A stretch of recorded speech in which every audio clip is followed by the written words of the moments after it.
Hello and welcome to the Exaltify Me podcast. I am your host, Nenad Leonart, and today we are gonna have the trauma talk. The one talk that it took me years to actually have with myself, and that even took me longer to acknowledge everything that's going on inside of me. So basically, what happened is that all my life I did not understand what on earth was going on. And that's happening to a lot of people. That is happening to you probably as well. You know, probably there have been a few individuals that have really become enlightened and have had the vast awareness to actually know what is going on deep inside of them. For most of us mortals, this knowledge is kind of hidden behind barriers.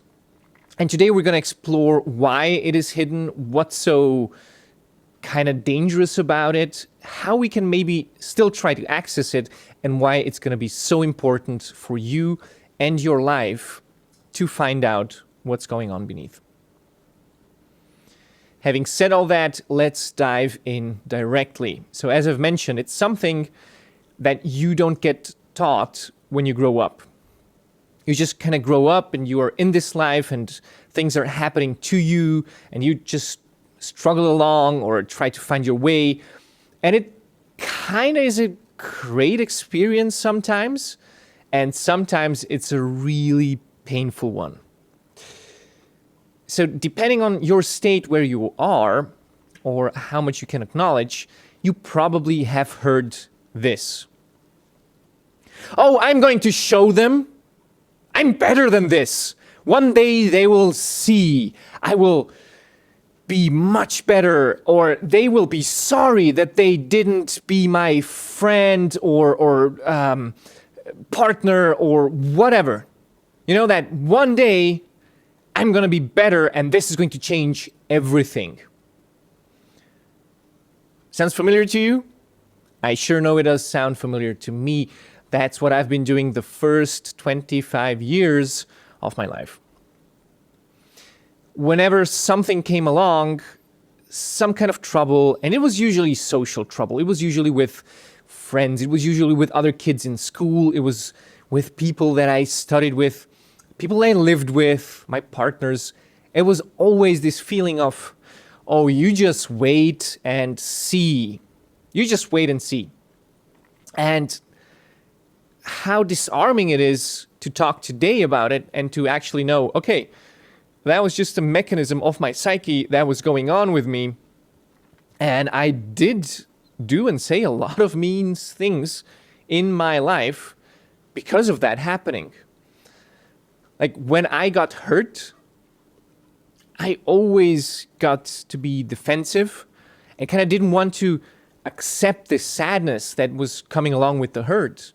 You know, I could have interpreted it as I don't belong with them, or they haven't asked me to go onto this party or this weekend with friends because, maybe there wasn't space, or maybe they just forgot about it, or maybe I said I was up for doing something else and then they just didn't consider me. I always took it as a personal, just insult, you know? Just, oh, I need to show them like they are missing out because I'm not there with them. It's not me missing out here and they're having fun without me. It's...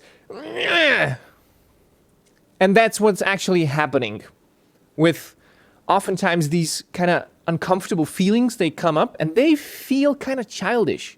Let's be honest. Like, at what age does this behavior belong to? Like, what age group is that? That's kind of like a toddler, 3, 4, 5, tops 6 years old, if it's like a, moody toddler. And yet, we do this as grown-ups. And I don't want to feel that way. Like, when that's going on, right? I'm like, oh no, I don't want that emotion. That's how toddlers feel, so let's go and suppress that. I don't feel like that. But at the same time, I'm going in my head like, this is unacceptable for me. I need to do something. I need to change it. And that's how it gets into this cycle of, oh, it's not me that's hurting, that I'm not with them. They are going to be sorry. Like, they are missing out that I'm not with them. And I kind of saw this happening with me, and I felt this happening, and I've always felt like, that's so stupid. Like, I should be bigger than that. I should be, and yet I wasn't. So what's going on there? It took me quite a long while to realize it's not about my power to actually control my body and my mind. In fact, the older I got, the more I realized I am very, very incapable of controlling my body and my mind. And there's a few small tricks that one can learn along the years to, adapt to, like, create some routines, have some self-discipline, take some self-care, all this kind of stuff. But ultimately, over 90% of the time, I have no control. It's stuff that's happening to me. So my question was, who then has control? What's going on there? And to really understand what's going on there, let's move a step back and look at how our mind actually works. It's something that I will talk over and over again, so we will just look at it very superficially here. However, let's say we have a whole mind. Just around 10% of what's going on in that mind we're aware of. Let's say, what did you have for breakfast today? Maybe you did have something, maybe you didn't have anything at all, but right now you remember, a moment ago you didn't. That was kind of not inside of your awareness. So the things that are inside of our awareness, every present moment, it's a very limited amount. We need to filter out all these things, and we need to kind of limit our perception of what's going on inside of our brain. Why we do that? Well, obviously it would be just too overwhelming otherwise. Can you imagine just walking through the city and noticing everything and, oh my God, this guy, he has a small dick, and oh my God, this person over there, they're super rich, but they're so uncomfortable with their parents, and they're kind of trying to get away, but still keep their rich. And and there's this cute blonde I feel attracted to, but I kind of don't like because she reminds me of my mom. And then there's this. This would be kind of going on in our awareness, and we couldn't put two and two together. So what we actually do is we have this thing in our brain that kind of filters through all of that. And only certain things that we deem are important for us, they pop into our mind. You probably also know this as the confirmation bias. And if you've never heard of it, this is how it works. Imagine what kind of car you would like to have. Let's say you wanted white Mercedes. And you just fixated completely onto this white Mercedes. At some point, when you go out and you're out and about, you will see more and more of the white Mercedes. Now, are they magically appearing inside of your life just because you think of those? There's people who are talking about manifestation, and they say, well, this is how you manifest stuff. Maybe it's just your confirmation bias, because once that you want something and you think about that, you are going to pay extreme attention every time that pops up into your life. Every single time you see a white car, you're going to filter, is that a white Mercedes? And that's why you notice that there are much more just by your subjective perception. So same thing goes on with our psyche. Once that we kind of start focusing on something, then we see it pop up everywhere. And that's going to be in the conscious brain. Most of that, what we are registering, it's not conscious. It kind of stays in the subconscious, which is when we're talking about the huge brain that we have, it's 90% or even more, and everything's down there. So when I asked you about your breakfast, when you remembered, then you were aware of it. But otherwise, it's just stored somewhere, and maybe you even forget it.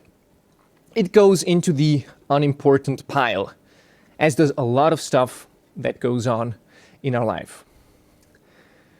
The interesting thing is when you have this unimportant pile, you also stuff some other things down there. And that's things that you don't want to keep in your brain, like as awareness. And that's a lot of stuff that has to do with being hurt, feeling demoralized, feeling put down.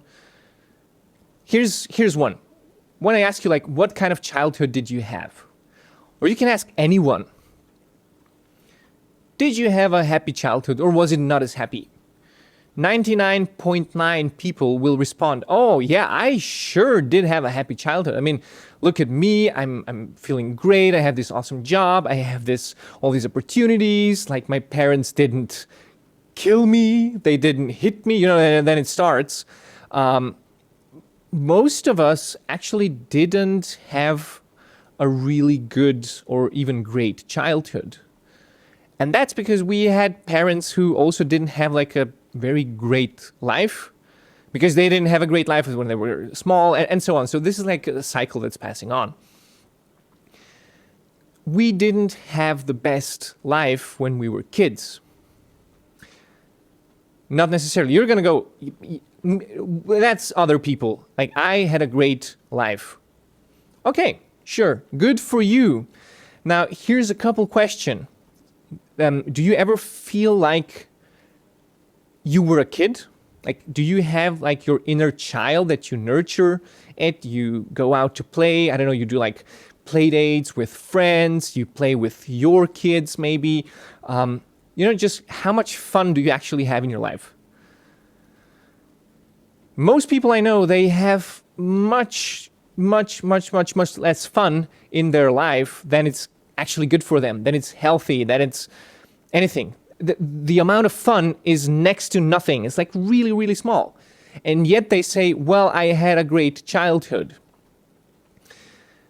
How this correlates is very easy. If you have some things happen to you while you are little, this kind of imprints on you as certain emotions. And when you grow up, when you have more power over yourself, maybe you decide, I don't want to feel these emotions anymore. And once you decide that, you kind of just stow them away. You kind of just lock them away and go like, I'm done. I don't want to feel like that anymore. So people grow up and they forget how they felt as a kid. I know it happened to me. I had to do a lot of digging to actually rediscover how I felt as a kid. And I was astonished at certain things, like how awful they were. And here's the thing, like as a kid, you have no influence over the situation. You're kind of just put into there, and you're completely dependent on your parents, on your surrounding. And sometimes they don't even notice that you were there. They don't see all the needs that you maybe have in that moment. Maybe you were so little that you couldn't really even communicate. And for you, it was awful. And for the others, it was like not a big deal. Here's an example. Get lost in a supermarket. Let's say you went with your mom to do some shopping, and then you kind of wander down one or two aisles, and you turn around and there's no mommy. And you're 3 years old, you have no conception of what's going on inside of this shop. You just know, everywhere I look, I don't see mama. And then you start panicking. And then you might like start really crying uncontrollably. But your mom is like 2 aisles down the road shopping for your diapers. I don't know. And then she'll probably hear you, and then she'll come, or somebody else notice you there, and they're like, where's the mother of this kid, or whoever belongs to it? And then it's kind of fixed. And for us grown-ups, it's not a big deal because we know it's a shop. Like, nothing happened. It's safe. But for you as a kid, you were in an environment that you maybe didn't know, you weren't familiar with it. You kind of lost your parents. You maybe went looking for them, and you couldn't find them. And guess what? As a kid, you know you're completely dependent on your mom and dad. And now when they are gone, when you don't have access to them, back hundreds of thousands of years ago, that could mean a death sentence because you cannot fend for yourself. We are very, very small and helpless creatures, and it takes us a long time to actually get to adulthood and to be able to care for ourselves. So as a kid, you know that. And as a kid, you know, like, when I lose my parents, my survival is threatened. Oh my God. And here we come into trauma. Like, that's actual trauma happening to a child here and there. Now, as you are growing up, you don't want to feel that feeling. Again, we don't want to remember these things, even though they were very, very important for us as kids. Like, I'm pretty sure you know how, or you know what you were doing on September 11th, 2001. Because what happened there was so shocking, it imprinted into the brains of so many people. And that's, at this point, more than 20 years ago. However, because of these things happening that are shocking, that are irregular, they kind of imprint on our brain, and we never really forget them unless we repress them. And that's what's going on with trauma.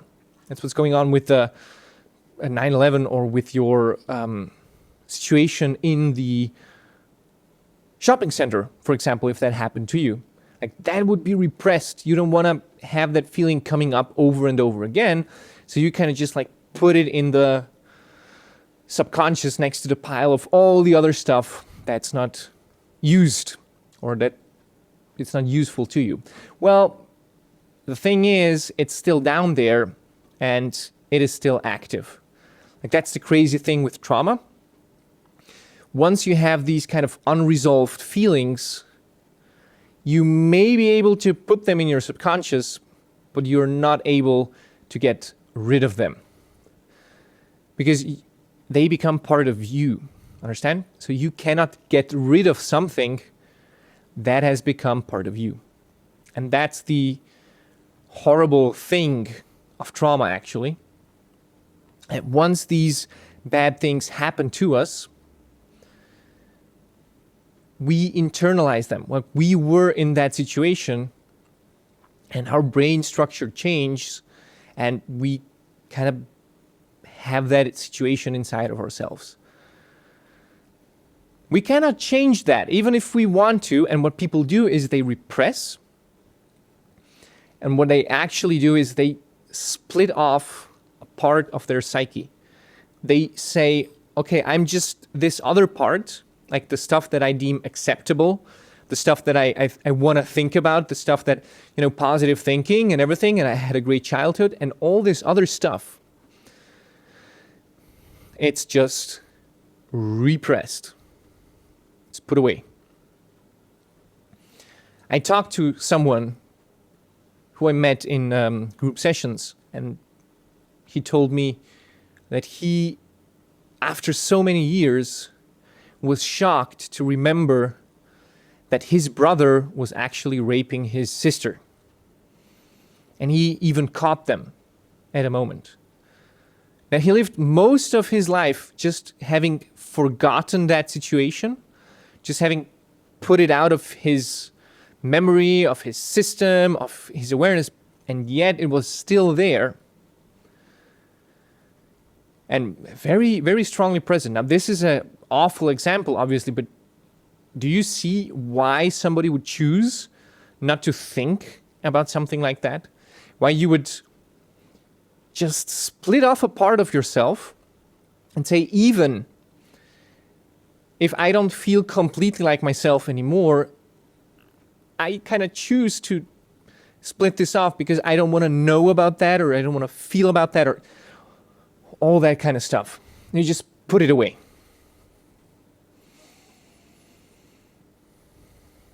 That's a horrible, horrible thing. And we do that so that we are able to survive. We do that so that we are able to go on with our lives and just continue in any way possible. what happens with all these things that are repressed, that are split off, and they're somewhere in the depths of our mind, again, they are still there and they're somewhat active. And that's a very interesting part of our psyche that we have, which is called, I don't know what it's called, but you can call it survival mechanism. I will be using that term. You can kind of imagine it being a guardian, like even maybe a bodyguard, and there's a situation behind it. And this survival mechanism or the bodyguard, they are looking at everything that's going on around you in your life and looking out for danger if the situation was to arise again. So then they would step in. Then they would lunge forward, jump in, and do something like take over the whole system and do something to prevent that situation from happening. I will repeat it again, like this bodyguard, the survival mechanism, the guardian. They are trying to prevent a situation from happening in your life. And this situation actually happened already a long, long time ago. But since you said, I don't want to have that as part of me, I don't want to have that as I don't want to think about that. I don't want to be that. I don't want to have it as, I don't want nothing to do with it. Just put it away. They are now looking out so you never get into such a situation again. And that is what we know as triggers. Like in everyday life, when you see someone just completely lose it, like have an emotional response that is not adequate to the situation where they are in, it can be something small happening, like a remark or something, and they just completely blow up, That's somebody being triggered. And what's happening there, like the trigger, it's a word or a sentence or something happening, and it's poking at this survival mechanism, at this bodyguard. And they just go bananas and create like a situation that is supposed to prevent something bad from happening. This is a completely automatic response. When people do that, like when people get triggered, they have these crazy reactions and they don't know why they have them. It's just autopilot. It's, just throwing everything in the air, react, like the software that's just going, and then it kind of stops once the software has done its run, and then they realize, oh my God, I just got triggered, like if they're more advanced, like shit, I lost control there. Or if they're less advanced, they're even going to go and say, no, I wasn't triggered, it was this other person, they're bad. And they're going to project everything onto them, take away all responsibility from themselves and give it to external circumstances and say, I'm not responsible, I'm the victim in the situation, Even though they were clearly proactively in that situation and usually making it worse than better. So that's kind of like the foundation of trauma. That's like what's going on there. A lot of stuff happening to us that we are kind of helpless about, that we don't want to think about. We split it off. We bury it deep down in our psyche. And what we do then is we try to defend it with everything that we've got. So let's go back to the example that I told you in the beginning, like when I was feeling left out. Instead of going like, oh man, I really feel let down by my friends. And that kind of makes me sad. And I think I should talk to them and just like tell my feelings. Instead, I have this bodyguard inside of me that does not want me to feel this feeling of loneliness, of feeling cast out, of feeling of not belonging to anywhere. So they go like, okay, no, we're going to turn this around. You are awesome. You are great, right? Right, look at you. You're the best. And fuck these guys. Like, we're going to show them, like, you're going to be better, you're going to be stronger, you're going to be better looking, you're going to have more success. Like, fuck them, right? And that's the mechanism going inside of there, and it's never letting you go to the core of the thing that's actually happening to you. Right? This could have been a chance. I distinctly remember like two good friends of mine doing, they went out on an evening and then they played some video games.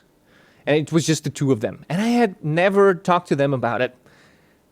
But I felt like I was missing out because they didn't invite me to go with them. For whatever reason, right? And I always knew I could kind of try and access this emotion, and then I would be able to be like a grown-up, an adult about it, and just talk to them and say, hey, man, I felt kind of left out. What was going on there? And probably they had a very good reason, and then they would tell me, and it would have been fine. But I chose the childish way. I chose to feel insulted, and I chose to like throw a tantrum, but like without even telling them. So just like building up these walls and, you know, I'm going to show them, I'm going to do something, and then I'm not going to invite them. They're going to feel sorry. You see how this works? It's not even allowing you this kind of survival mechanism, the bodyguard. It's trying to prevent a situation that has already happened in the past. It has nothing to do with the present or the future. Nothing to do with it. It's just my projection of an emotion that I had some long time ago that I don't want to feel again. And then I project it into every fucking situation there is. And then I pretend like it's even worse than it is. And then I create these enemies, and then I create this. So all of that is created. Nothing is real. And all of these creations are just made so I don't have to go ahead and look at what's behind that feeling of loneliness. Why I didn't want to feel lonely in the first place. Why I didn't want to feel left out. So I'm creating, as a grown-up, all these... In German, there's this term called Luftschlösser, which means kind of like castles in the air. I don't know if there's a term for it in English, but I just love these, you know, creations of the mind where you have all these beautiful castles in the air, and you can kind of keep the plates spinning and always focus on that and never focus on what's actually going on. So the first step in actually starting any kind of trauma work is to recognize and to acknowledge that we have this fucked up mechanism inside of us, that we have this thing that's really, really taking charge, that we are not in control, but actually all these survival mechanisms and guardians in ourselves are taking control always, all the time. And unless we're even enough aware that this is happening, they are going to cover their own tracks, right? That's what I said was projection. It's like taking the responsibility off from yourself of doing that and saying, well, other people did it. You know, they are the ones to blame. I'm just a victim of the situation, but I'm going to show them, you know. Even as a victim, I am going to be better. I'm going to be bigger than that.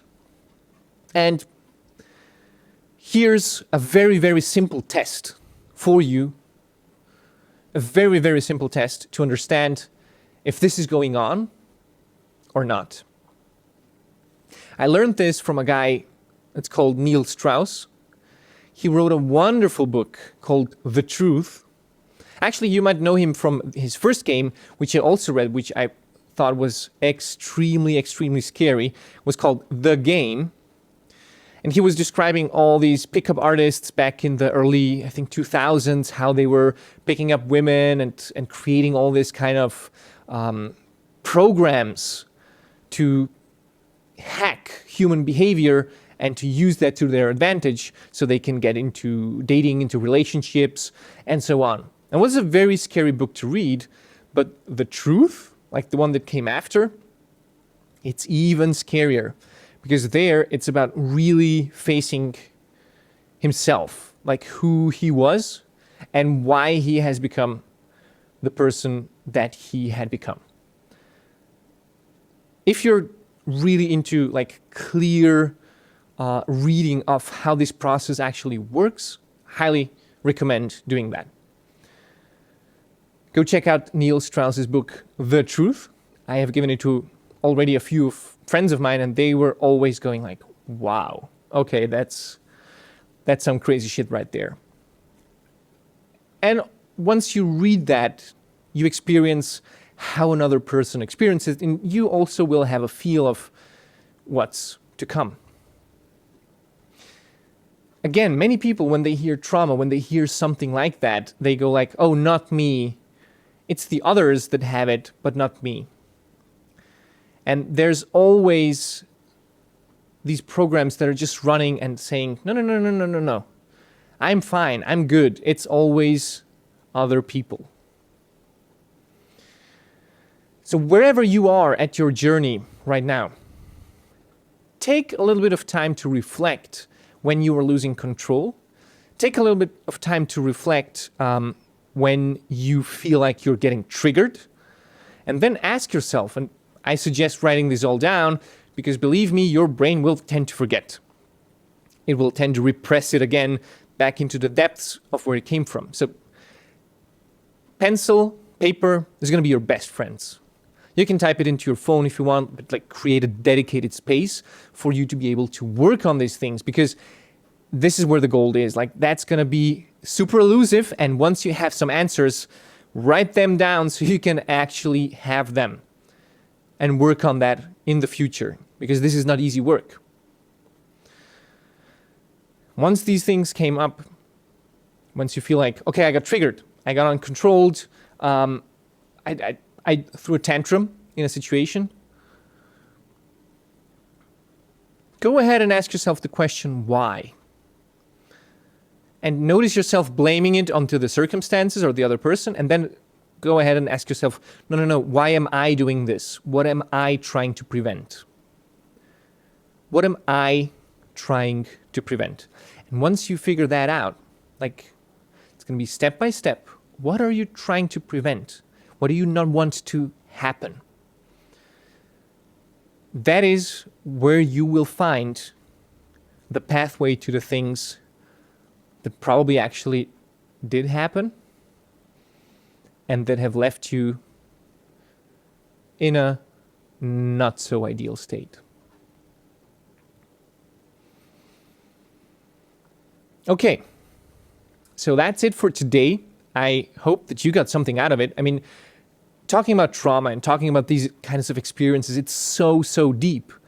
And again, we have this mechanism inside of ourselves that is trying to fuck us over and over again, because it doesn't want to look at the things that actually happen to us. There's a resistance of feeling these feelings. So what's happening there, right?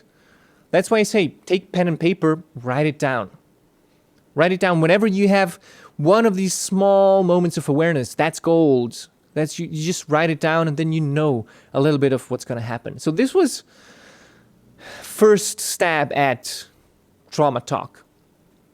A first episode of looking into something that is so deep, and that is actually the foundation of us being human.